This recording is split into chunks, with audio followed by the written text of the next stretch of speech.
नमस्कार, खबर झारखंड देख रहे हैं आप। मैं हूं अनामिका पांडे। आर्थिक आधार पर सवर्णों को मोदी सरकार ने 10% आरक्षण का लाभ देने का ऐलान कर दिया है। लोकसभा चुनाव से पहले कैबिनेट के इस फैसले के बाद सियासी तूफान मचा है। झारखंड के सियासी गलियारे में इसे लेकर बहस तेज हो गई है। अगर झारखंड की बात करें तो झारखंड की आबादी में 13% सवर्ण है, जबकि एससी और एसटी 26 से 27% हैं। झारखंड में ओबीसी 50% है। गिरिडीह, कोडरमा, चतरा, पलामू, गढ़वा, गोड्डा, रांची, धनबाद और जमशेदपुर में सवर्णों की भूमिका है।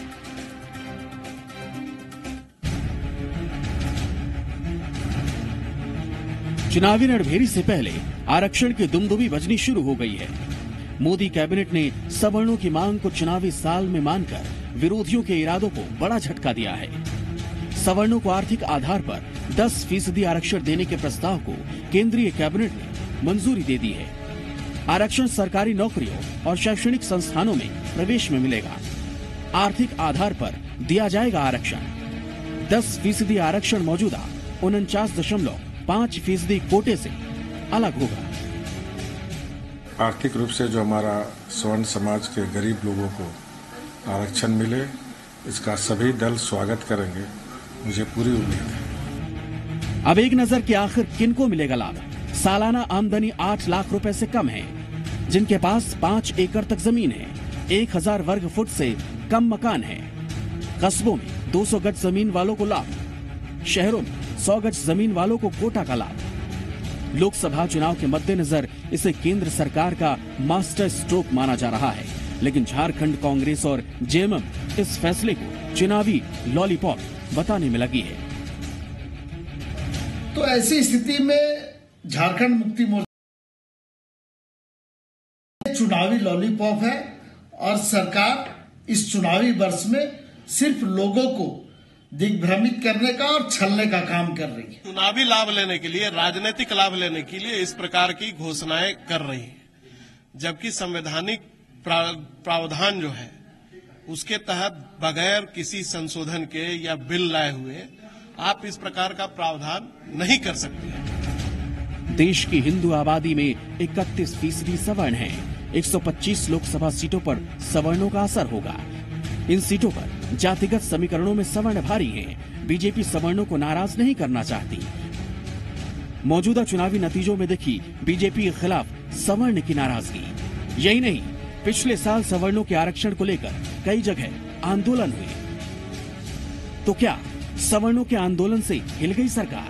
पिछले साल मध्य प्रदेश, राजस्थान और छत्तीसगढ़ आंदोलन, विधानसभा चुनाव से पहले सवर्ण आंदोलन शुरू हुआ था। इसका सबसे ज्यादा असर मध्य प्रदेश में देखा गया था। तीनों राज्यों में कांग्रेस को जीत मिली।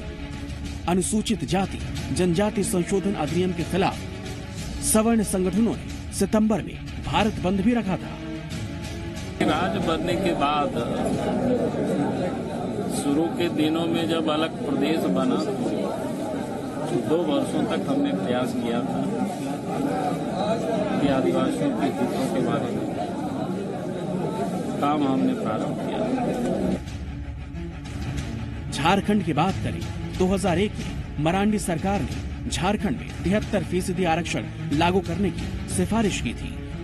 2012 में राजस्थान में गहलोत सरकार ने 54% आरक्षण की सिफारिश की थी। छत्तीसगढ़ की रमन सरकार ने आदिवासियों को 32% आरक्षण की सिफारिश की थी। 2014 लोकसभा चुनावों में 48% हिंदू सवर्णों ने भाजपा को वोट दिया था। आरक्षण लागू कराने के लिए सरकार को संविधान संशोधन विधेयक पारित कराना होगा। संभव है आरक्षण लागू करने के लिए सरकार कोटा बढ़ाएगी। आरक्षण का कोटा 50 से बढ़ाकर 60% किया जा सकता है। केंद्र सरकार प्रस्ताव को संसद में मौजूदा सत्र में ही पेश कर सकती है। रांची से अभिषेक भगत, कुमार चंदन और सौरभ के साथ ब्यूरो रिपोर्ट, जी मीडिया। रांची से खबर है, जहां बीजेपी प्रदेश कार्यालय में बैठक हो रही है। बैठक में चुनाव प्रभारी मंगल पांडे के साथ मुख्यमंत्री रघुवर दास, राष्ट्रीय संगठन मंत्री सौदान सिंह, प्रदेश संगठन महामंत्री धर्मपाल समेत कई पदाधिकारी मौजूद हैं।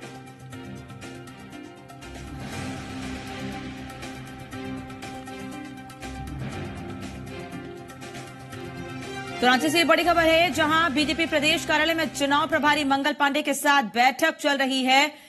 करीब आधे घंटे से ऊपर का वक्त हो गया है और अभी भी यह बैठक लगातार जारी है।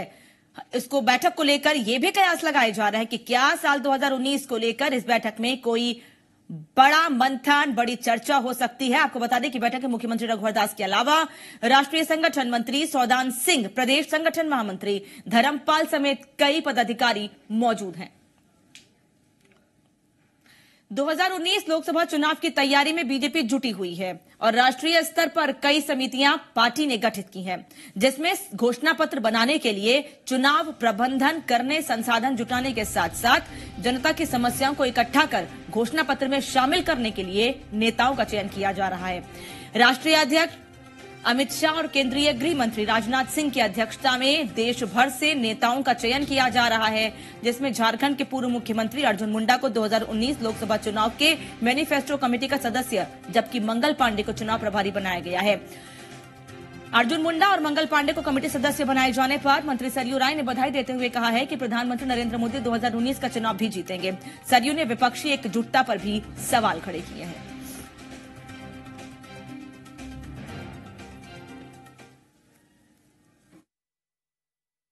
ये देखते हैं जहां भी जाते हैं कि लोगों का ये कहना है कि नरेंद्र मोदी जी को एक चांस और देना चाहिए, क्योंकि कई कार्यक्रम की शुरुआत उन्होंने की है। वे कार्यक्रम अभी बीच में लटके हुए हैं, प्रयोग के स्तर पर हैं। 100 से अधिक नए कार्यक्रमों की योजनाओं की शुरुआत प्रधानमंत्री ने किया है, तो उनको जमीन पर आने के लिए एक अवसर मिलना चाहिए। विपक्ष अगर हमलावर रहता है, विपक्ष सक्रिय रहता है, तो संसदीय लोकतंत्र अच्छा तरह से चलता है। हम भी विपक्ष में थे तो कम हमलावर, कम सक्रिय नहीं थे, इसलिए विपक्ष को अपना धर्म निभाना चाहिए। मैं तो कहता हूं विपक्ष की सक्रियता से घबराने की जरूरत नहीं है। विपक्ष की शिथिलता ही देश में अच्छा राजनीतिक माहौल नहीं बनने के लिए कारक होता है। जैसे झारखंड में विपक्ष बिल्कुल उलझा हुआ है। शिकवे शिकायतों के सियासी मायने होते हैं, आजसू ने यह साबित कर दिया है। पार्टी ने विधानसभा चुनाव में राज्य की सभी 81 सीटों पर अपने प्रत्याशी उतारने का ऐलान कर दिया है। हालांकि लोकसभा चुनाव के लिए फैसला संसदीय बोर्ड करेगी, जाहिर है आजसू ने बीजेपी को झटका दिया है, जिसके कयास लगाए जा रहे थे।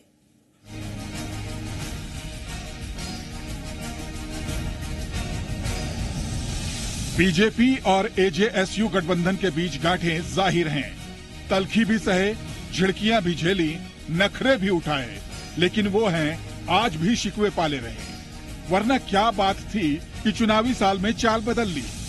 एजेएसयू ने अकेले विधानसभा की सभी 81 सीटों पर चुनाव लड़ने का ऐलान कर दिया कि आगामी 2019 का विधानसभा चुनाव हम अकेले लड़ेंगे।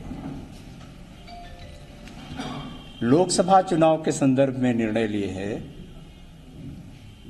कि पार्लियामेंट्री बोर्ड की बैठक में हम इसका स्पष्ट घोषित करेंगे।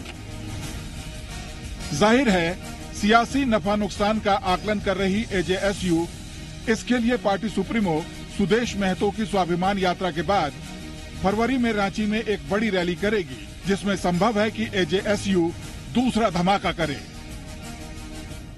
फरवरी माह में जब 5000 गांव के प्रतिनिधि राजधानी में स्वराज स्वाभिमान सभा के माध्यम से एक जगह बैठेंगे, उस समय अगली तमाम रणनीतियों का हम घोषणा करेंगे। एजेएसयू का कहना है कि उसने झारखंडी मूल्यों की राजनीति की, खंडित जनादेश को बचाने में मदद की। एजेएसयू ने 2014 में एनडीए की सरकार बनाकर बलिदान दिया।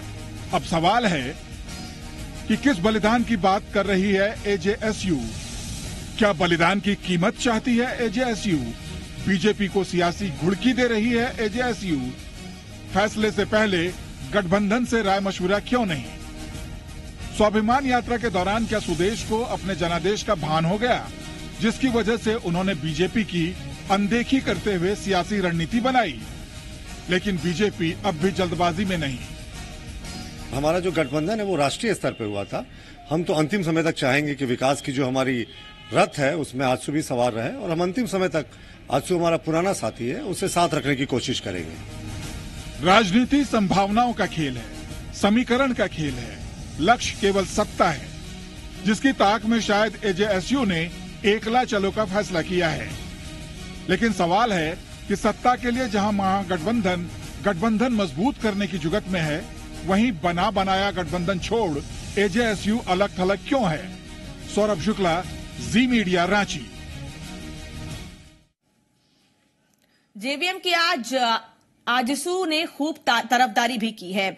उन्होंने पार्टी सुप्रीमो बाबूलाल मरांडी को कांग्रेस पर ठगने का आरोप लगाया है। आजसू प्रवक्ता देवशरण ने कांग्रेस के प्रदेश अध्यक्ष कुमार को बाहरी बताया और कहा कि जिस थाली में खाया उसी थाली में उन्होंने छेद किया। इधर झारखंड विकास आदिवासी मोर्चा ने राज्य में पत्थर खदानों और विकास का मॉडल फिर से तैयार किए जाने पर जोर दिया है। डिप्टी कार्यालय में केंद्रीय कार्य समिति की बैठक में इस बात पर जेवीएम सुप्रीमो बाबूलाल मरांडी ने जोर दिया।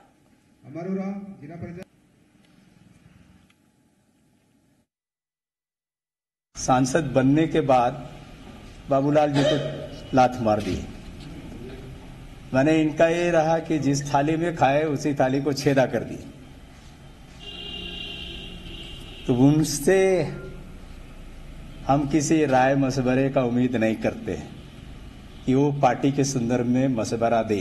अजय जी कर्नाटक से हैं और हम झारखंड से, तो दोनों माटी में फर्क है, तो उनको यहाँ का माटी की खुशबू के बारे में उतना मालूम नहीं है। हाट बाजार भी हमने लोगों को उनके नाम से बंदोबस्त कराया। फिर शिक्षा के क्षेत्र में हमने काफी कुछ कदम उठाए, चाहे वो टीचर्स ट्रेनिंग में पैसा खर्च होता हो या फिर ITI हो, पॉलिटेक्निक हो, इंजीनियरिंग हो, या जितनी भी जो तकनीकी शिक्षा प्राप्त करने के लिए बच्चे जहाँ कहीं भी जाते तो उसका जो भी ट्यूशन फीस होता था झारखंड सरकार। क्या झारखंड में 2019 में लोकसभा और विधानसभा चुनाव एक साथ होंगे? कयासों का दौर जारी है, लेकिन जेएमएम की माने तो वो इसके लिए तैयार हैं। हेमंत सोरेन ने ये बातें कहकर 2019 की सियासी जंगों को धार देने की कोशिश की है। इस बीच वो 12 जनवरी से संघर्ष यात्रा पर निकलने वाले हैं। विधानसभा और लोकसभा चुनाव होंगे एक साथ। झारखंड में कयासों से सियासत कर, विपक्ष की भी चाहत एक साथ हो दोनों चुनाव। लोकसभा और विधानसभा चुनाव एक साथ हो, उसकी तैयारी में है। बिल्कुल बिल्कुल। हेमंत सोरेन के इस बयान के बाद कयासों का दौर गर्म होना स्वाभाविक है कि क्या राज्य में 2019 में दोनों चुनाव साथ साथ होंगे। बीजेपी की तरफ से जब तक बयान आते रहे, लेकिन ठोस तौर पर कुछ नहीं कहा गया। जाहिर है जेएमएम ने कमर कस रखी है। लोकसभा और विधानसभा चुनाव एक साथ हो, उसकी तैयारी में है। बिल्कुल बिल्कुल। इस बीच हेमंत सोरेन 12 जनवरी से पलामू से अपनी संघर्ष यात्रा की शुरुआत करने वाले हैं, जिसमें कार्यकर्ताओं के साथ अपने वोटरों को लामबंद करेंगे। गौर करने वाली बात है कि पलामू में मंडल डैम के शिलान्यास के बाद राजनीति भड़की है, जिसे हेमंत सियासी दांव के लिए आजमाना चाहते हैं, लेकिन बीजेपी ने इसे जेएमएम के बंटवारे की राजनीति करार दी। उनके डिक्शनरी में लोगों को लड़ाओ, बाहरी भीतरी का प्रोपेगेंडा खड़ा करो, इसी से उनको मतलब है, इसी से उनकी राजनीति चलती है। उसी तो मैं कहना चाह रहा हूं कि हेमंत सोरेन इस तरह की भाषा का यदि प्रयोग करते हैं तो कोई बड़ी बात नहीं है। मेरा संघर्ष यात्रा अभी 12 से प्रारंभ है पलामू जिले में। अभी मैं उस क्षेत्र में रहूंगा। उन्हीं सभी चीजों के लिए ही बैठक है। जेएमएम के लिए सब गुड फील है, ऐसा भी नहीं। महागठबंधन में जेएमएम अपनी भूमिका को लेकर जद्दोजहद कर रही है। बड़े भाई के मसले पर कांग्रेस से तल्खियां जग जाहिर है। 17 जनवरी को जेएमएम कार्य समिति का बैठक करने वाला है। बैठक में कांग्रेस से उनकी लड़ाई का मसला भी उठेगा, जिसकी तरफ उन्होंने इशारा भी किया। घर के झगड़े बहुत ज्यादा परेशान नहीं करते, इसको झगड़ा मान लीजिए, थोड़ी ये मान जो भी कह लीजिए। बहरहाल 2019 की अभी शुरुआत है, लेकिन विपक्ष के लोकसभा और विधानसभा चुनाव साथ साथ कराए जाने के मंसूबे के बाद सियासी समीकरण और चुनावी दंगल तैयार होने लगे। ब्यूरो रिपोर्ट, जी मीडिया। राज्य के सभी डिप्टी कमिश्नर को अब गांवों में हफ्ते में एक दिन चौपाल लगाना होगा। सीएम रघुवर दास ने यह आदेश सभी उपायुक्त और प्रमंडलीय आयुक्तों को जारी किया है।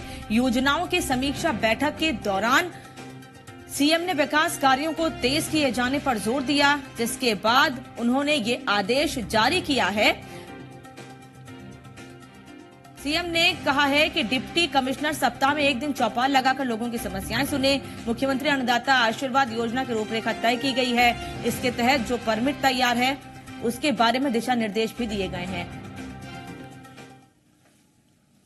उनका निर्देश है कि अधिकारी जो हैं वो फील्ड में ज्यादा जाएं, क्षेत्र में जाएं, तो क्षेत्र में जाने से जो भी कुहासे हैं वो स्वतः छट जाएंगे। जनता और शासन के बीच में एक संवाद स्थापित होगा और अगर कोई किसी कारण से कोई कमी रह रही है शासन में तो वो सबके नजर में आ जाएगी और उसका हम उपचार कर पाएंगे। और सर्दी के इस सुहाने मौसम में आपकी आंखों को सुकून देने वाली खबर दिखाते हैं। रांची में फूलों के राजा गुलाब की प्रदर्शनी लगाई गई है, जिसमें गुलाब की 450 प्रजातियों ने लोगों का मन मोह लिया।